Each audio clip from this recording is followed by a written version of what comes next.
pleasant good evening to everyone. Welcome to this week's edition of Sounds of the Diaspora, Artist to Artist, a conversation with Dion Parson. Just a friendly reminder that each episode is recorded and saved on the website for you to go back and listen to at your convenience. And please share with your friends. We would love for you to share the show with all your friends. I would love to give a special shout out to our listening audience in Denver and Virginia, because they're connected with our guest tonight. I'm very excited because my main man, my good friend, my childhood buddy is joining us tonight. And I'm so happy that he actually found the time to come and speak with us and share his knowledge of the sounds of the diaspora. Please join me in welcoming the one and only Mr. Ron Blake. Hey. Hey. How you doing? Hey. I thought I lost you there for a second. I was like, wait. Oh, there he is. Yeah, good, man. I remember when we were roommates in New York, man, and people used to call and be like, I'll pick up the phone like, hey, how you doing? Hey, Ron, how you doing? I'll have a conversation. And then like after the conversation, like, this isn't Ron. Oh, man. Fun How's it going? I'm doing great, man. I'm doing really well. How's the weather in New York? Well, as you can see, I just walked in the door. It's getting to that time of the year for sure. It's kind of trying to be like winter, and it's been raining a lot today. Pretty messy for the next 24 hours or so, but little turtleneck, the right rain gear, all good. But it's getting there. I would say it's pretty mild for this time of the year. Yeah, I know you're gonna really, stay on top of this. They're coming from the islands, island wide, so you're gonna make sure you stay warm. Natural weathermen too, right? Exactly. After you live through a few things, you go. Oh yeah, you know how to deal with this. You know how to do it exactly. So thank you again for joining the show, Sounds of the Diaspora. We've been having a lot of fun with the various guests, but I'm really excited tonight because our relationship, our friendship has grown over the years, and we've actually known each other from St. Thomas. So for our audience out there, give them a background, a brief background history of who you are and whence you came from. Well, growing up in the islands, I think St. Thomas primarily. My family's from St. Croix, Frederickstead, but we're from the Virgin Islands, St. John, all over on both sides of the family. But music was such an integral part of the culture, and very early on, I was inspired and attracted to live music. And my parents loved live music, so they would take us out a lot. So my interest in music kind of took me down the path of wanting to just play something, and I started out with guitar when I was about 8 years old. And just to mention the name, because I think they are such an important part of the Virgin Islands history. Johnny LaMotta, one of the LaMotta brothers, was my teacher.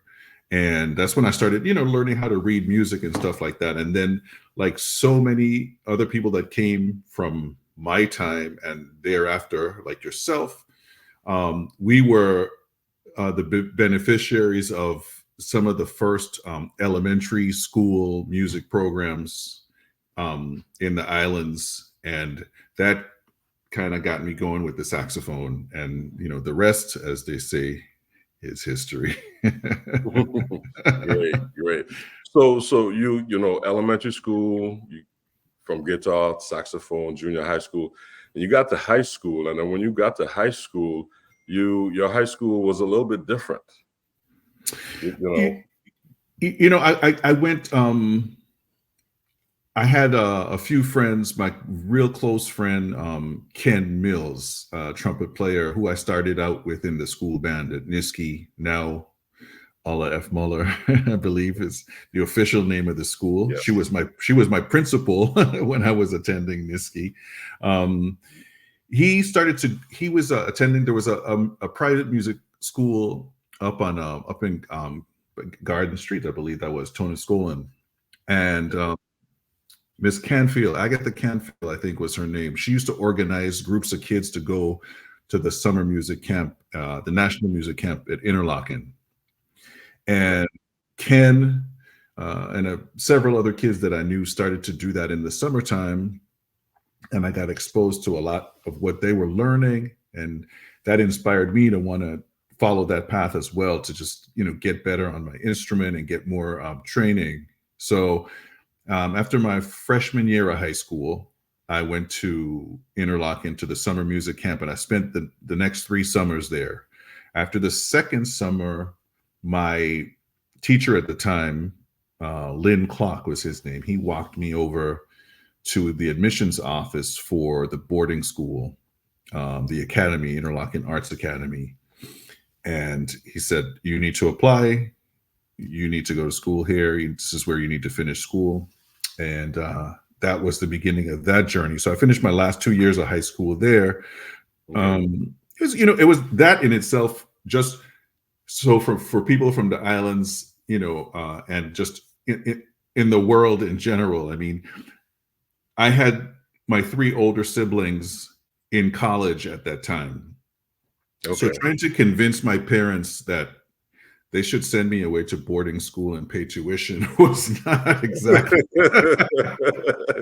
4 kids away at the time. Exactly. So, I mean, I had to do a little bit of work there, but, it all worked out, thankfully. Yeah.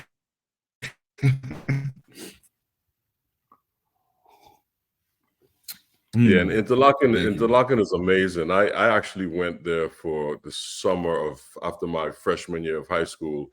And that was the summer that I switched from trombone to drums. And man, I was completely blown away, man. I came back with a whole nother attitude.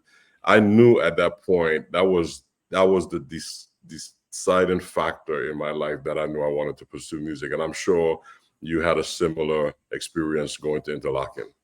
I would say that for sure. I mean, I had, you and I, we could probably spend the whole this entire time talking about the impact our teachers and mentors locally had on us. And I think, we all were blessed with teachers that really pushed us and encouraged us and gave us as much information as possible. But making that leap and being exposed to all that was possible, having been on the island all that time and being in an environment where everyone played great, right. And everyone was, trying to do great things and work hard and spending a lot of time in remember those little practice huts they had, man? Be freezing, sand all over the place. Anyway, but that I digress. But yeah, like yourself, I would say, after that first summer, it kind of gave me a few fundamentals in terms of what it was that I needed to work on, right, on my own. And after that, I really didn't need a lot of encouragement per se. It was more like, let me make the time to go work on these things, Right. So I would say that Interlaken did that for me for sure. Like yourself. It was a great positive environment. I mean, I really enjoyed it. It's amazing. So it actually helped a lot of other folks because, as you know, I mean, there's still a relationship with Interlaken coming from the Virgin Islands and the Caribbean also. So it was something that actually continued over the years and made it well appreciated. I actually got accepted there for school as well, but I unfortunately couldn't go. But it worked out. Everything works out for a reason. You dig? Yeah. Everything does, man. Yep. So after Interlaken, you found yourself in Chicago, right? You moved to Chicago. Yeah, I went to undergrad at Northwestern University. So going to Interlaken, my teacher was world-renowned classical saxophonist by the name of Frederick L. Hemke. And I spent my 2 years finishing high school studying with him. So he recruited me to come to his school, which was Northwestern University in Evanston.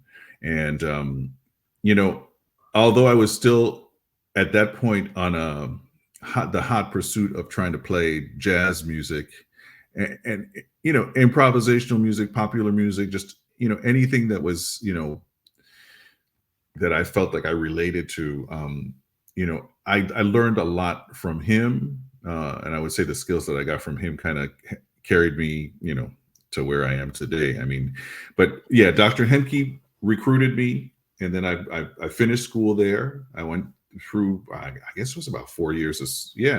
Because I stayed in Evanston after that, after I graduated from undergrad, and started to play around the scene in Chicago. That's where I really started to, and by that point, you and I met. I don't know if that probably, at some point, I think it was maybe after my second year in college, I came home one summer, and our story started before us because our dads were friends, right? And very good friends. Exactly, our dads were very good friends. So when I came home one summer and to teach, I was teaching in like summer music programs, and my dad said to me, I was like, I want to, I'm trying to get out and play some jazz. He's like, well, I got a friend and his son plays drums, and he brought me out to what's the name of that place? Megan's Point? Was that the name? The restaurant? Megan's Point Hotel, yeah. Yeah. And that was the beginning of our story. I'm trying to remember. You had a little red car you used to drive. You remember that? What was that car? I forget what that was. It was a borrowed car. We're not going to get into the car. It was a borrowed car. We went all over the island in that car, boy. Mm-hmm. Oh my. But that was so that was the beginning of where we started to we sat up and listened to a lot of music late at night, and then I think the year after that I came back and started teaching with you as well. I think you were at that point, you started teaching the summer music program. And the fascinating thing about this music, even at that point, you meet people and you don't realize, especially when you're younger, you might not realize that the network you're building. But you and I taught together in a summer music program under our former band directors. But that's where we met people like Reuben Rogers, who would, folks that from our story, our part of the VI. And then we met some of the older musicians that were on the scene, like Jean Toussaint, and people that we knew growing up, that had sort of made their way into the world, onto the world stage. So those were really inspiring times too. I think to have that connection in the islands, but also having an outward vision of like taking our experience out into the world. Big dreams for sure. Big dreams for sure. Big dream. I mean, what would eventually become like the 21st century band and stuff like that. And I mean, that all started, with, a couple ideas and, young, healthy minds. Yeah. I mean, it's really fascinating when you look back and see the path that we've taken. And I remember sitting on Limburg Bay Beach one night, talking about being in New York City, moving to New York City, and being one of the premier musicians. And I've never been to New York at that time, and it's just it all materialized. And like you say, big dreams, and some of the young men that we met along the way, like Ruben, and later on Rashawn, and then later on Victor Provost, and the Reginald Cinchis, and all of those guys that came through that whole process. I mean, I think like the folks before us, like the John Toussaints. I remember playing with Donald Harrison, and one of the first things Donald said to me, "Hey, you John Toussaint's homeboy," and because that connection they had from Berkeley and also playing in the Jazz Messengers and stuff. So there was a lineage set before us, and I think we kind of just picked up that mantle and kept running with it, and paving the way for ourselves. And while visiting back, home, always coming back home, connecting with home, but getting on the New York scene and trying to make our way in that scene as well. I think that was really an exciting time. I remember when you moved to New York, and after coming out of Chicago and going through Florida, I remember when you moved to New York and connected with Roy Hargrove. That was some really exciting times. Very, very exciting times. I mean, Yeah, you want to talk about your time with Roy Hargrove? oh wow, how much time we have? Keep We'll keep it, reminiscing. I mean, I think we're just celebrating the 5th year of his passing now. Roy was one of a kind for sure. His connection to us. I mean, we both know, and again, it's what I guess what I was starting to hint at was that the network that begins even at a young age, at an early age, expands and continues to expand, and those relationships that we develop, they come back around, very cyclical. And we met Roy, you and I,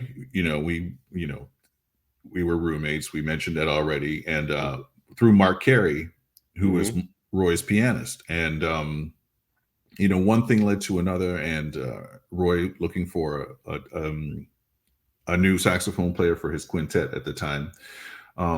That would be the beginning of a 4.5-year relationship. And, my first time really touring and being on the international stage, and playing with such high level, I don't know how to describe it. I mean, Roy marked a period in the music where things were happening, and his energy, his determination, voice in the music, are all documented. Thank goodness. But it was truly a lot of fun. It was hard work. It was definitely a young man's gig for sure. Being out on the road that much, going all over the world, lots of fun. Yeah, but I mean, we played hard, and I'm really glad. I mean, I don't know if you noticed, but they just released a recording from Alice Tully Hall at Lincoln Center that came out at the same time as my new release on the 13th of October. Okay. They released a suite that he composed. I think it was one of the first things that Wynton Marsalis commissioned when he took over jazz at Lincoln Center. He commissioned Terence Blanchard and Roy to compose suites to present at Alice Tully Hall. And so that band is documented, a new recording live, with the band with Greg Hutchinson, Mark Carey, Rodney Whitaker, the quintet, and then we had a few additions. And I just listening to that. I was in the band at that point. I must have been in the band just over 1.5 years, and just feeling, you could feel it. You can't. It's like, oh wait, that was 30 years ago.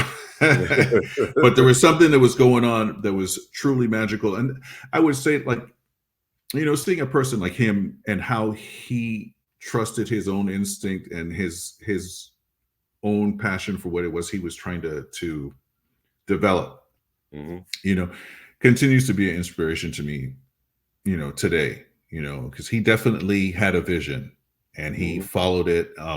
Unfortunately, he's not here with us anymore, but truly, truly good times. Truly, truly good times. Definitely. And one of the things I must say, us being roommates at that time, I witnessed a lot of that.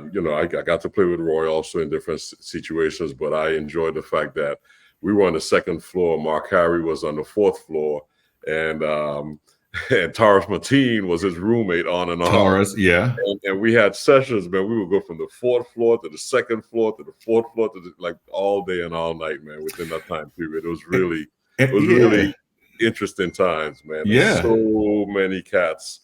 You remember so many cats came through. And Mark Batson lived in the Batson, building. yeah, and his brother also, yes. Huge mega producer. Mega producer, yes. Yeah. Piano player extraordinary. All in that same building. Yeah. And we were lucky really to have a great time, man. we should, we might have to stop and pour a drink out in to commemorate in AT's memory, because a big part of what was going on for us too was that we had the mentors, the old heads around us. Yeah, AT was a block up. Yeah, Arthur Taylor lived right next door to us and would fall through all the time. Mark was still playing in his band in Taylor's Wailers. So we were around these people all the time. Like when I say all the time, I mean like day and night, like, like all the time. We were on the second floor. So, AT's walking down the street, he'd holler at our window, that kind of thing. He'll hear us shedding, like, or he'd hear us practicing. No. Yeah. Yeah. I mean, it was definitely, it's magical times. It was magical times to be in the Heights at that time, at that point. Yeah. And I think one of the things I really appreciate is that I think we caught the end of that era, because the clubs were a lot cooler. A lot of the clubs, like, you could walk up to the clubs as a young musician and be like, hey man, you know what, we're packed, but come in, sit at the end of the bar, make sure you got a drink, it's cool. And I'm not getting into the business of anything, but you go to a club now, it's like, you have reservations? Okay, well, you can't come in. And it's like, it's that cut and dry. Yeah. And it's a different energy now in the city. But back then, the musicians, especially the young musicians, was real. They were welcomed, to come and hang out and participate. We would finish our gig. Smalls had just opened up. We used to be in Smalls till 9, 10 in the morning, hanging out, go home, sleep, and then do it all over again.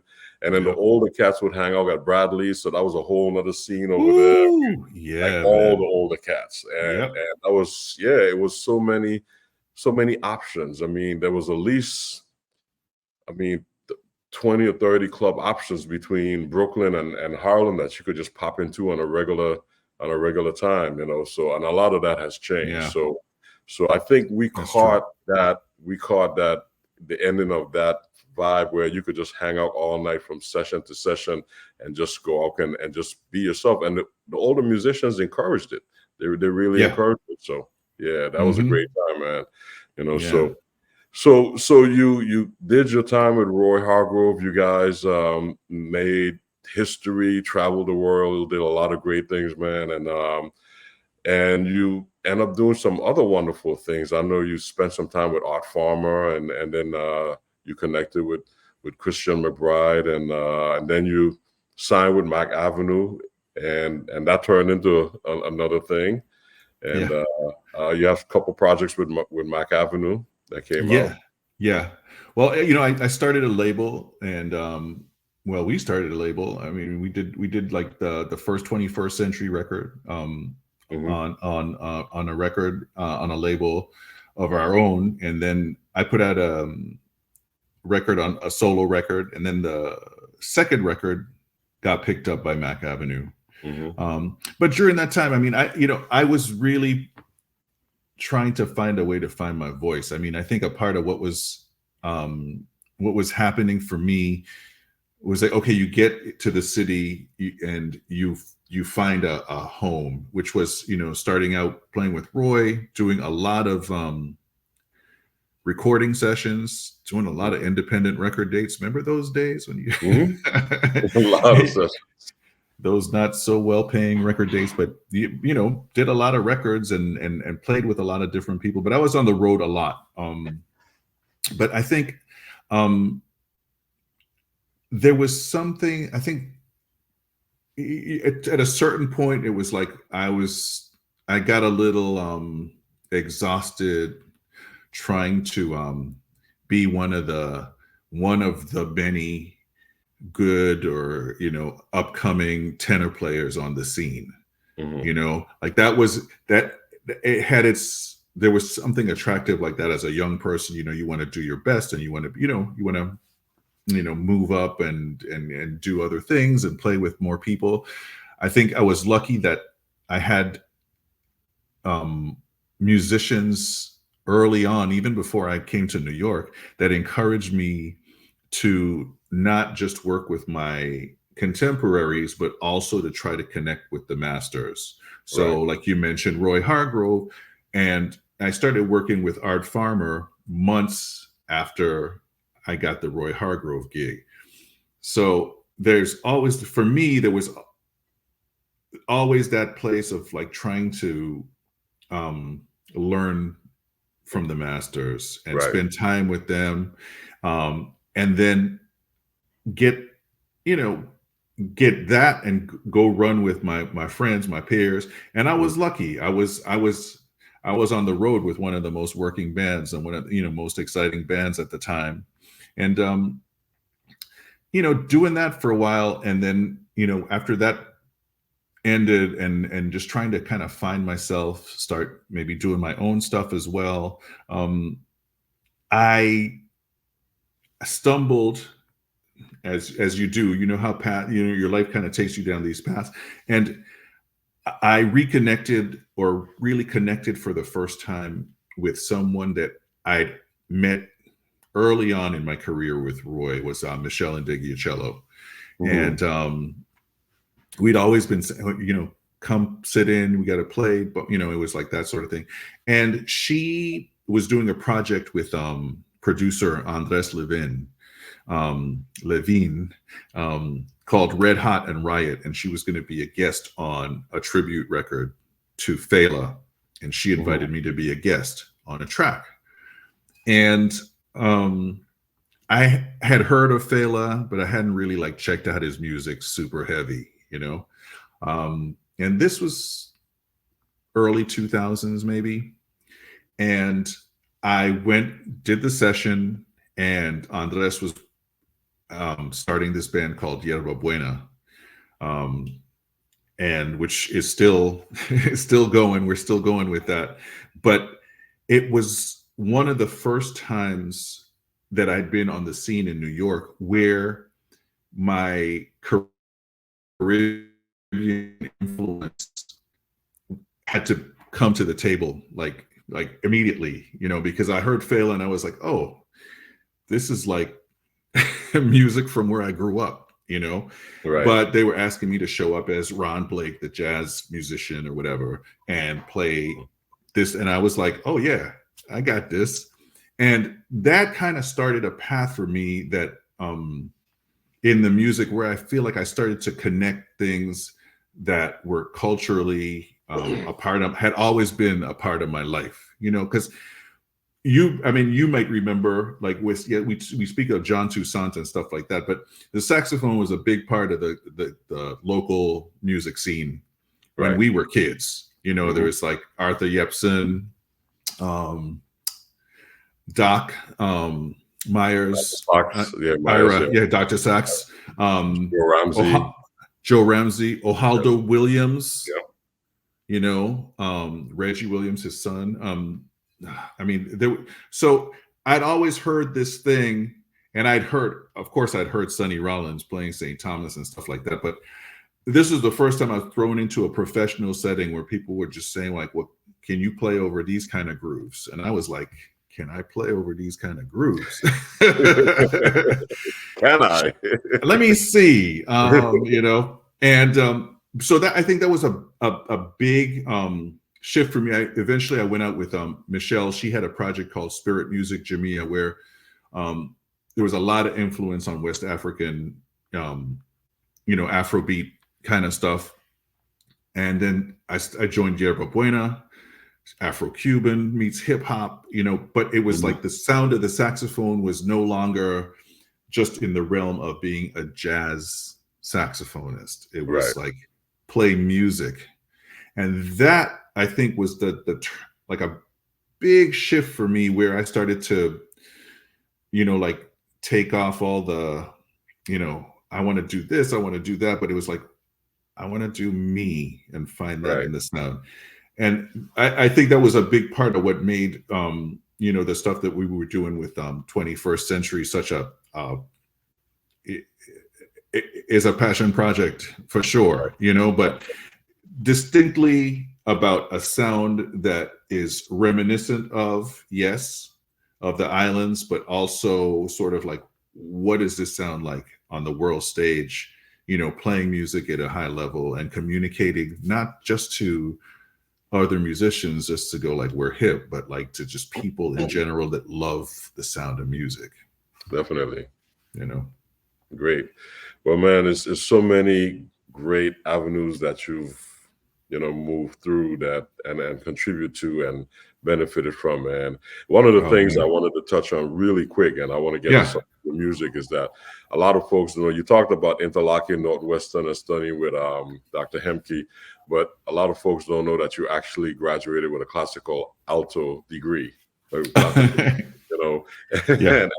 became a tenor player, and then you have the SNL, the Saturday Night Live component also, where you play Barry sax on that. So you cover a wide spectrum. You're talking about being you're one of the few musicians out here on that level that play across the full reach spectrum, and that's really a challenging thing to do, and you do them well. Oh man, I appreciate that. I mean, it's all about, I think for me, like finding the voice, and I think the more that I've played, like the switch from alto to tenor, like you mentioned, I studied classical saxophone for 6 years.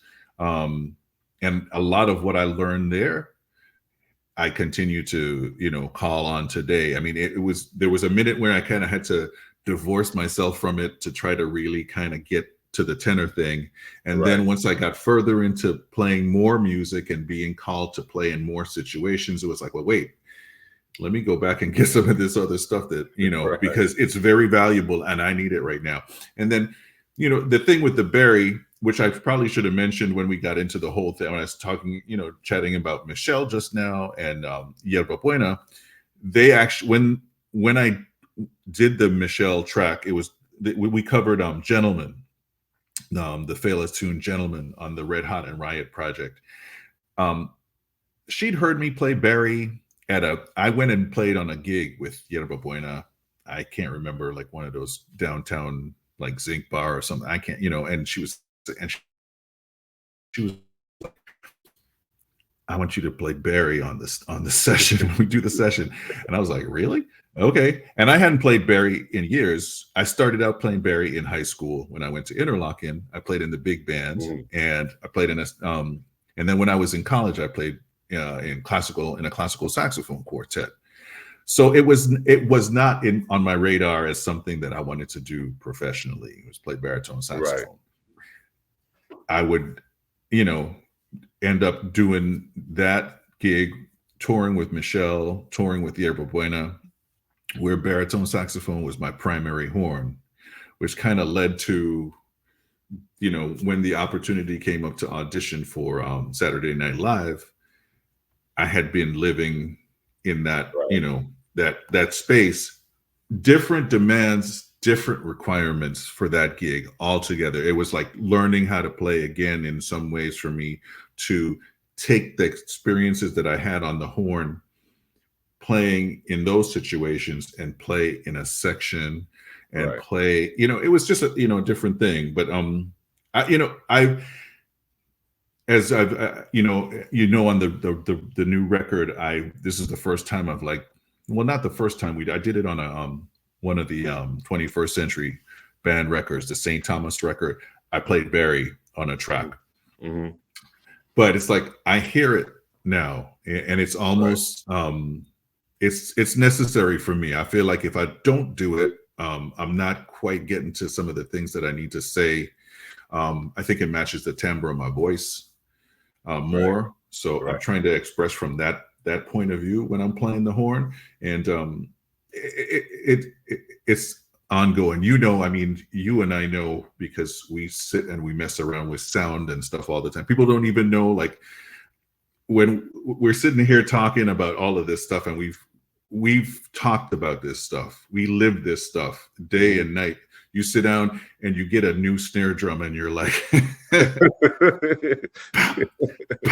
oh wait, let me mess with the tuning a little bit. No, let me try these heads on it instead. And you're going through. It's what we do, and that's ultimately it's the process. It's a part of the process, for sure. Yeah. Speaking of new set snare drum, I just put the head of brand new Evans heads and a new Universal Ludwig snare drum I got last week. I've just been watching it for a week, and I changed the head today to get ready for the gig coming up. But anyway, Hey, you read my mind. it's what happens, man. It happens. It happens. Some things don't change, but great, man. You know, you're so versatile in what you do. Is really amazing, and that's why you've been with SNL for so long and been in demand on that level. But you mentioned your project, and I know you have a new recording out. The CD came out. You just did a gig at Disease. Congratulations on that new project, because I know it's a labor love. Anytime anyone does a new project, it's a labor love. We know what it takes to do a new project. So we have a promo presentation from that. I would like to show that, if you don't mind, and then we can jump into the new project, and you could tell our audience all about it. Sounds so we good. have a promo project, promo presentation about that. All right. Okay. Sounds good. Sounds good.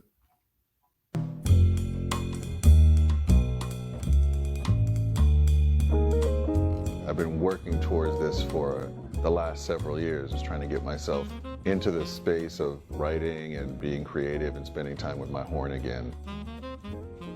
It's interesting having known Ron for so long and just coming back now together to record after 30 years, and he's developed such an illustrious career with all the different things that he's doing.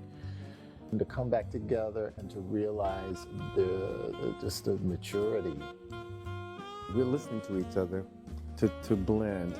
The vibe is a very good vibe because it's a very grown-up sound, very seasoned musicians playing together. And this was my first time playing with Nat today. Instantly, you know, I felt the kinship, and I said, I know exactly why Bobby recommended him. Ron Blake's next album, this album that we're playing on, is going to be awesome. So we've cut some tunes already, and we're in the process of cutting more, and by the end of this, it's going to be an amazing album, and we're going to walk away and smile. And I always enjoy playing with him. I always enjoy just how he plays, his the spirit and where he's coming from, the spirit he has, and the things that he reaches for.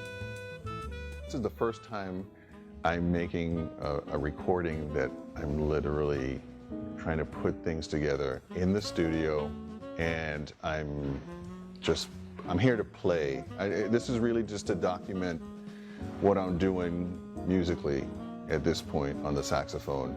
This project is going to reflect that I truly love what I do, and I'm excited to be back doing it, thinking about music, thinking in music, writing again, spending a lot of time with my horns.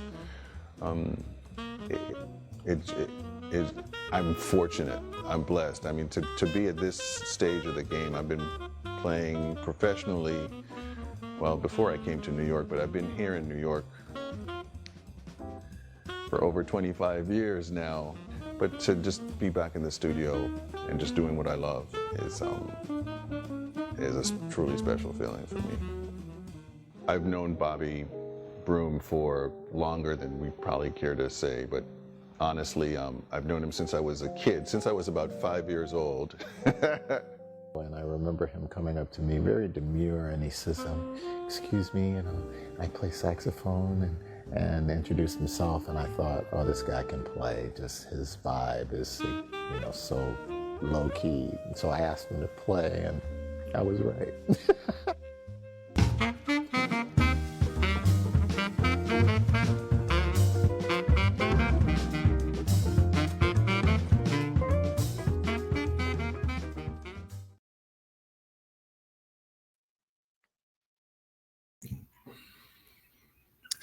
Mistaken identity. So that's the promo clip for it.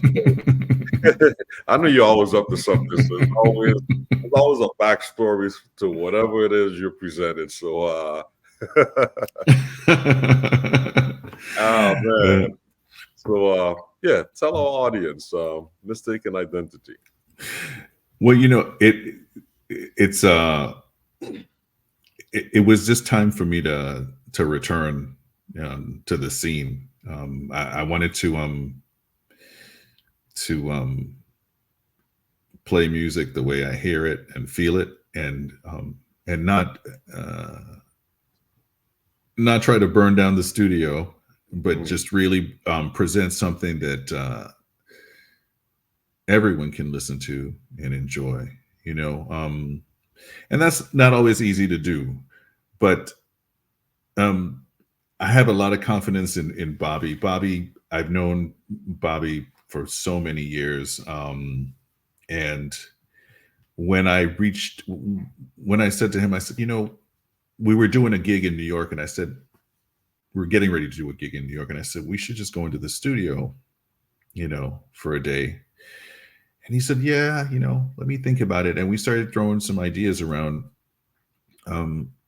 So in some ways there was, like I say in the promo, I mean, it really was just to document how I was feeling, and that I was like really feeling good about what it was I was trying to say on the horn, what it is I'm trying to say on the horn now, that I hadn't really presented in quite some time.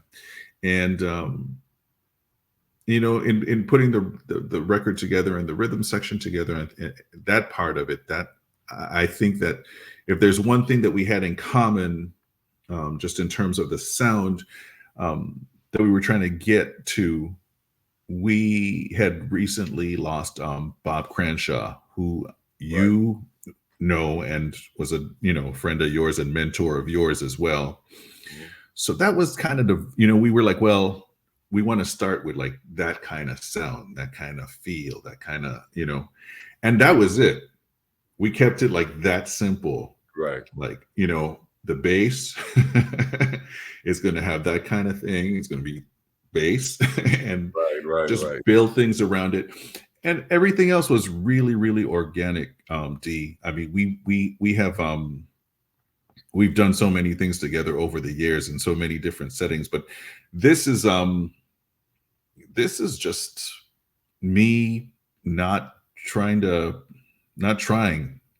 just doing, you know, showing up. I knew that I wanted to record some calypso, and I was we're getting up close on the date, and I reached out to Victor. I said, hey, you got anything? I'm going to the studio. He said, yeah, I'm going to send you 2 things to check out.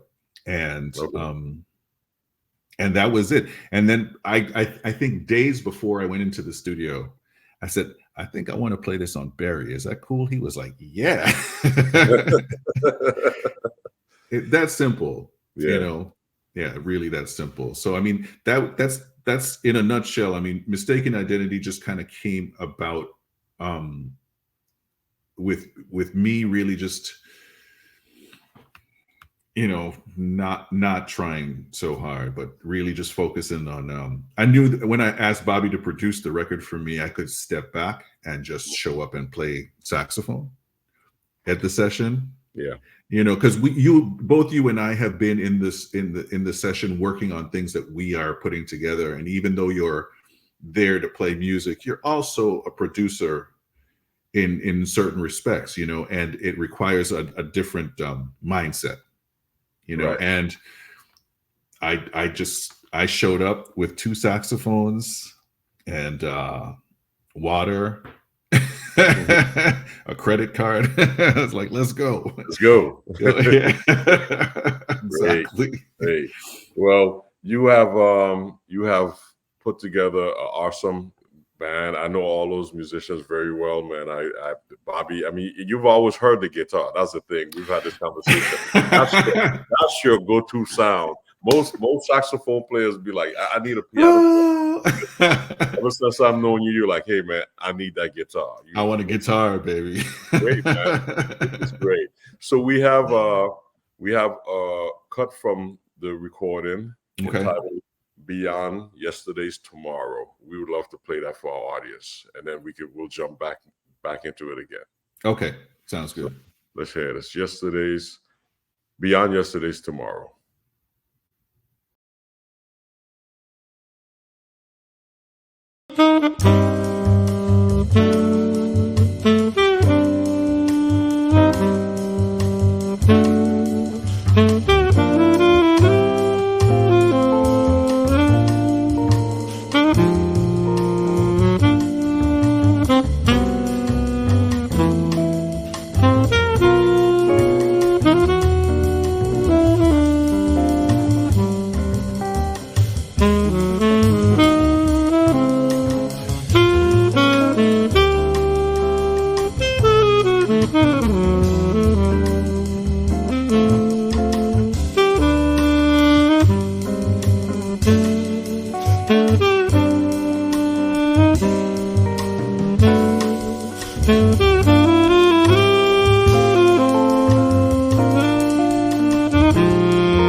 Beyond yesterday's tomorrow, man. Very nice. Thank you, thank you, Very thank nice. you. Yeah, man. Everybody sounds great, man. Well mixed and masters and everything. And it's a mature vibe. It's nice and laid back and yeah. Well, you know, the gray hair is real, man. This is all. You earned it. You earned it. Earned it. Yes. Exactly. Yeah. So that's one of your compositions. Yes. Yeah. I mean, I didn't do any of the stuff that I was working on at the time, except for the arrangement, the reharmonization of Stablemates, Benny Golson's Stablemates. Okay. Most of the stuff that I was writing at the time, and we ended up not putting on the record. We ended up just kind of ultimately we recorded a lot, and then we kind of got to what the gist of it was going to be, like the vibe, what it could really, as we decided to go ahead and finish it. We were a few minutes short and decided to do another session. But at that point, we kind of knew, like, well, this is the vibe of the record. So Right. we found, some more material to sort of complement what we had already done, like the recording of Grace Ann, and then Ruben's tune composition To Be, that we did. But Beyond Yesterday's Tomorrows was something that I had written, a very early composition of mine, but had been, I hadn't really touched on it in many years. So it kind of felt, like I said, kind of, I was like, okay, yeah, y'all sound good on, yeah, roll. let's try this. I really not trying to have an agenda so much, because that was, records I've done in the past, I've spent a lot of time thinking about, from beginning to end, concept and all that stuff, and which I think is super important to do. Don't get me wrong. I mean, there's recordings that you hear and you wonder why there wasn't really a producer in the room, or if there was, what were they doing? But I would say, I've had some great teachers along the way, and that song just kind of made it to the that one just kind of came out on top as one of the ones that we should approach. And we did it a lot faster too. We ended up doing it a lot faster than I normally played it in the past, but it had a nice edge to it. It kind of crept up a little bit and, got to a thing, and yeah, it served its purpose. It was a good vehicle to stretch out on. Yeah, and everybody came to play. Sounds great, man.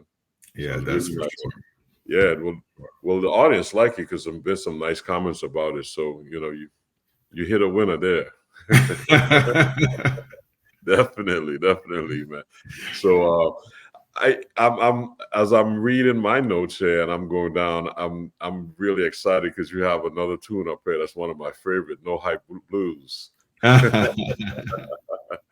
that's a Broom tune, right? Yeah, Bobby wrote that. Again, that's like one of the first songs I learned playing with Bobby back in Chicago when I was still playing alto. Okay. And so we've played that song together from, off and on for decades. And, we needed a blues, you know what I mean? Come on, man. Can't lose with the blues. You can't, I mean, seriously,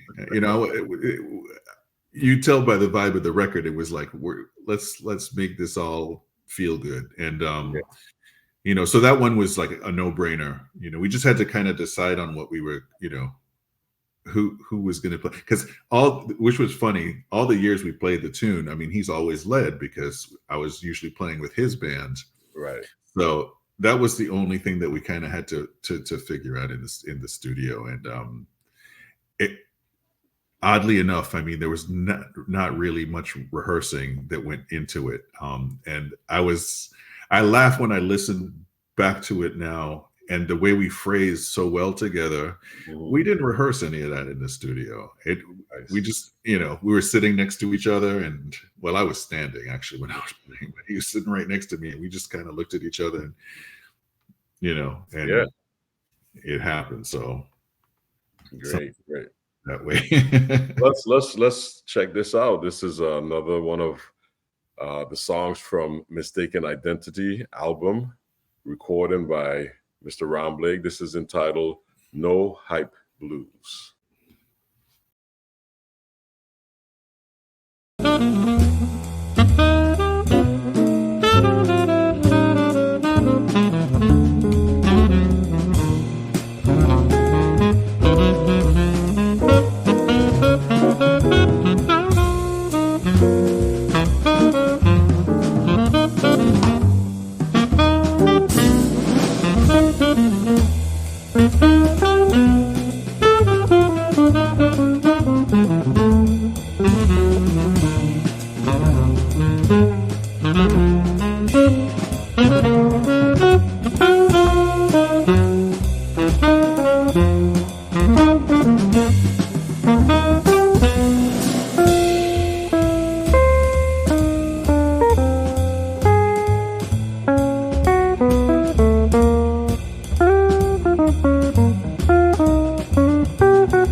Yes, sir. No Hype Blues. It brings back a lot of memories. No hype.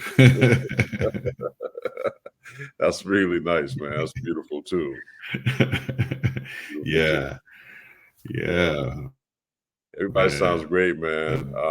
So Bobby recommended Nat for the session. Yeah. Yeah, Yeah. Yeah. yeah, Nat, man. It's And great, man. I remember first hearing it years ago with Jackie McLean. The first time I met him and heard him was he was playing with Jackie McLean years ago. oh wow. Yeah. Wow. Yeah. Yeah. Such a beautiful spirit too, you know. Oh, that yeah. always makes the music better, you know. Mhm. Yeah, Kobe, man, he just fits right in. Yeah, and he and you know, he and Bobby have worked together. He's played with Bobby for probably over 20 years now, so Mhm. pretty, you know, I didn't have to think a whole lot. Yeah, that's good. That's good. Except about reeds, you know, of course, you know. Well, that's an ongoing conversation. We Yeah. can talk about that all night. Exactly. Yeah, Ron and his reeds. He got 2 cups. I still keep some in the fridge too. There you go. Oh, yeah. So I you have a couple more songs, but I want to ask you a question before we play the next song. You know, growing up in the Caribbean and being exposed to the music that we got exposed to is so different from growing up in the US. And because growing up in the Caribbean, you know, specifically in the Virgin Islands, you know, of course, we have our local calypso, but we have calypso throughout the Caribbean. We have reggae, we have soca, we have all the different forms of Latin, you know, samba, All the French South influences. Bomba, the French influence from the different islands. Mm-hmm. How do you find, I mean, you know, that's the music of the diaspora, and living in New York for as long as you live in New York and doing the amount of gifts you play with and the different people you've worked with, from a Monty Alexander down to Art Farmer, you know, find the versatility of coming from, you know, the Afro-Caribbean diaspora. How do you find that as a tool for you from a musician that you can draw from? I mean, I don't know if you understand what I'm asking you. I think I do, but I mean, if you want to rephrase, please. I mean, I just. Yeah, I mean, it's like we grew up hearing so many different styles of music. I mean, Yeah. I think I see you. What I'm trying to say is I see you more as a musician versus a jazz musician. And I think it has a lot to do with, you know, the background that we all have been exposed to, because, you know, people see us as jazz musicians, but I've been on so many gigs where somebody say, "Hey man, what you just came from doing?" I said, "Oh, I was just playing, you know, this Broadway show." Or I was just, and it's like, "Oh, you do that? I didn't know you do that."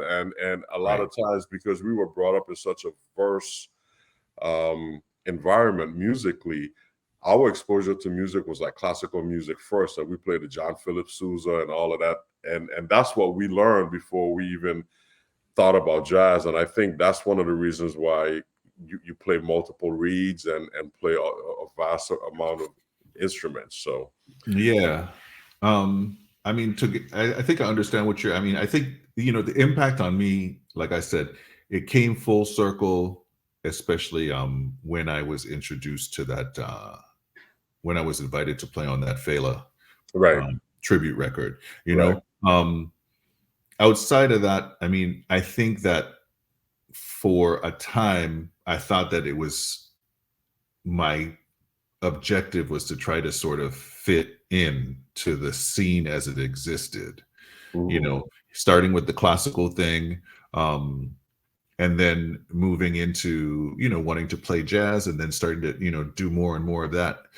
I think one of the things that was, you know, healthy for me coming up in Chicago as a young musician was that Chicago had a very diverse scene too. And older musicians and musicians in general, I mean, if they saw that you were just trying to learn how to play, they hired you and they got you out there. So unlike when I came to New York, which I felt was, or maybe I was maybe limiting myself. I don't know when I came to New York, but when I was starting out in Chicago, I felt like, you know, I played with, you know, swing players, like more modern jazz players. I played with people that were doing like the sort of Euro jazz kind of thing. I played a lot of instrumental funk and R&B. I played in reggae bands. I played in blues bands, like straight up blues bands where you've got, because the guitar players are like, you know, got 2 amps, you know, behind you. I played with the cats from the AACM, you know, like, you know, people were just like, oh, you want to, oh, I got this gig, and you show up at the gig and there'd be like no music, and they'd be like, just follow, you know, we're playing free. And you're like, okay. Okay. So I think that, you know, having the background, especially from the Virgin Islands, and I mean, not to say that it doesn't happen on throughout the Caribbean and other parts of the, you know, the world too. But, you know, I think that you and I know that the musicians in the Virgin Islands were influenced by so many different styles of music, and really tried to incorporate those musics and those musical styles into the local sound of the bands that were around when we were kids. So there were people that were listening to jazz. There were people that were listening to merengue. There were people that were listening to soca. There was the influence of reggae. There was the influence of like the steel pan, you know, steel pan orchestras and stuff like that. And you had instrumental bands that were putting together things that were just not like, well, this is our thing here in the Virgin Islands. It is, you know, we got, you know, this music over here, and let's try to do a little our version of that. Let's do our spin on things, you know.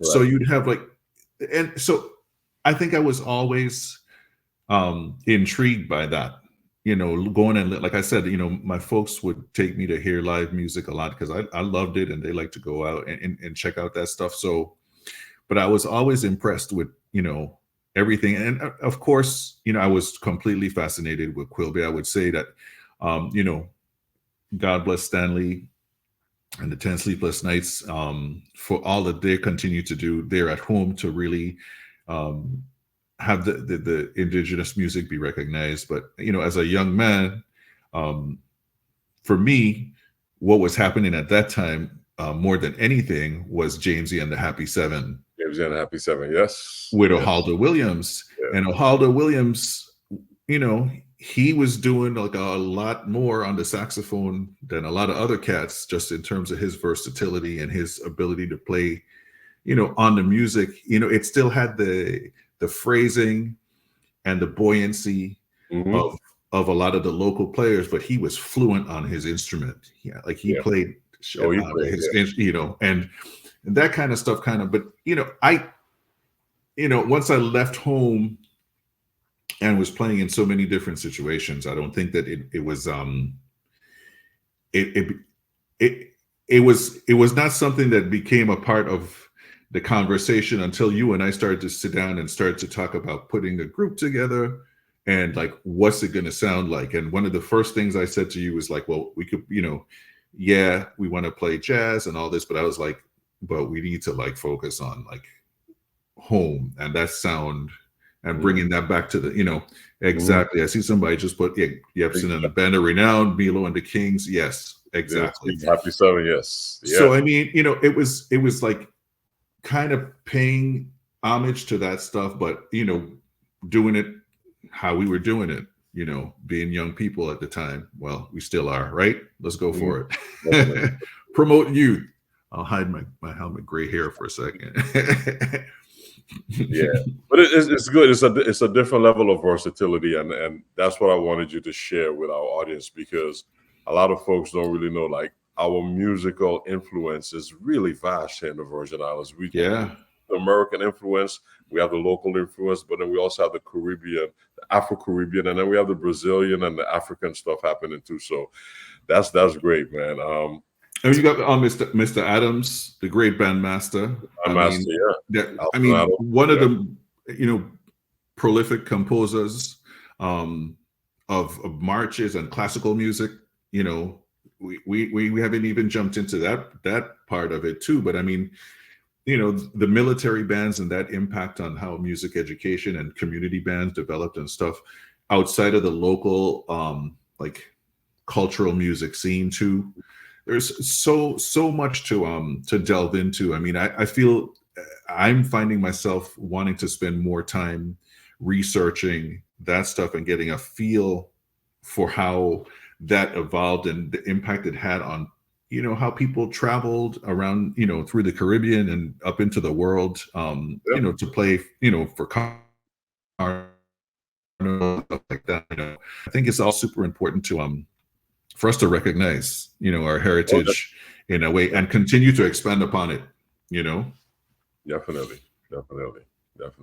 Expanding upon it, that's something that I really like. You wrote a composition with a really nice Caribbean flavor. We originally recorded it with 21st Century Band, and it's entitled Grace Ann.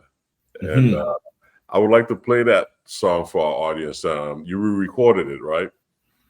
Yeah, I did. Originally, it was written as a jazz waltz, and Grace Ann, being from Jamaica, when we recorded the first 21st Century record, and larger ensemble, I was like, well, I think this could work. And so that was the version that we still have to start playing again. But this is a much more intimate setting, just bass and baritone saxophone. And again, maybe if I could just make a comment about this session that I did with Ruben was in the throes of the lockdown. And this was the first time I went into the studio. And so it was a very different time. I mean, it was just about 9 or 10 months into the lockdown, and New York was locked down. And so just being in the studio playing music with another, it's like, it was surreal, so definitely added a lot more to the moment, for sure. Okay, great. Well, let's check out this arrangement recording of Grace Ann.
Whoa.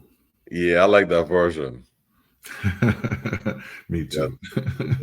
It's slick. It's different than the original recording, but I love the original recording too. But this is slick, and the Barry is like, yeah, man. You know, it's really nice, really nice. Yeah, I wish I could. I would like to play it more. We all know that traveling with gear is not the most fun thing to do anymore. But oh yeah, if I could work it out, I'd tell people, well, I guess all my gigs on the East Coast or wherever I can get in the car, I'll play Barry on the gig. Oh, you're right. Exactly. So great, man. So let me ask you this. We're a little pressed for time, but yes, sir. Real quick, what's next for Ron Blake? Real quick. Doing a lot more playing. I haven't even mentioned. I mean, I've been teaching at Juilliard now for it's my 18th year, and that's still something that I hold dear to my heart. Being able to work with students and just share whatever my experience has been with them. Students are so incredibly talented now that oftentimes I feel like I learn more from them. But that will continue to be a part of the equation for sure. And just playing more. I'm definitely been really busy now that the show is back, the strike is over, and picked up a lot of things. And I'm working on some projects. I'd like to work on a writing for a bigger ensemble. If I can find the time to do that in the next year, that's something that I would like to do. I put together a new label for this project, so there's more records on the way. There's a couple things that are in the can already. So I just have to, wrap my head around doing that. As you know, that's again like a lot of administrative stuff, and organizing around release campaigns and all that. But that's definitely what's in the being by the studio again next year too. I'd like to record this band again, or I let's just say it's in the making, for sure. So that seems to be it. Other than that, just getting trying to keep up with the kids that are, well, they're not kids, they're young women and growing up so fast now. So just trying to spend as much time with them as possible and enjoy them before they're gone, into the world doing their own thing. So I get my second one is applying to colleges now, and so those are exciting. That's the stuff that's very rewarding for me. I mean, I'm sure seeing our kids grow up and find their way. That's the stuff that kind of keeps me motivated, keeps me going, and wanting to figure out how to pay for all that stuff. Hey. Playing a saxophone. You're doing it. You're doing it. Well, oh yeah. Yeah, it's been great, man. It's great. So I think we have time to sneak in one more song before we wrap up. So you have the title track, "Mistaken Identity." Yes. So, let's jump on that and play this for our audience and go from there. Yep. Thank you, D. You're welcome. It's been fun, man. It's great to see you.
Yes, sir. Yes, sir. That was Mistaken Identity.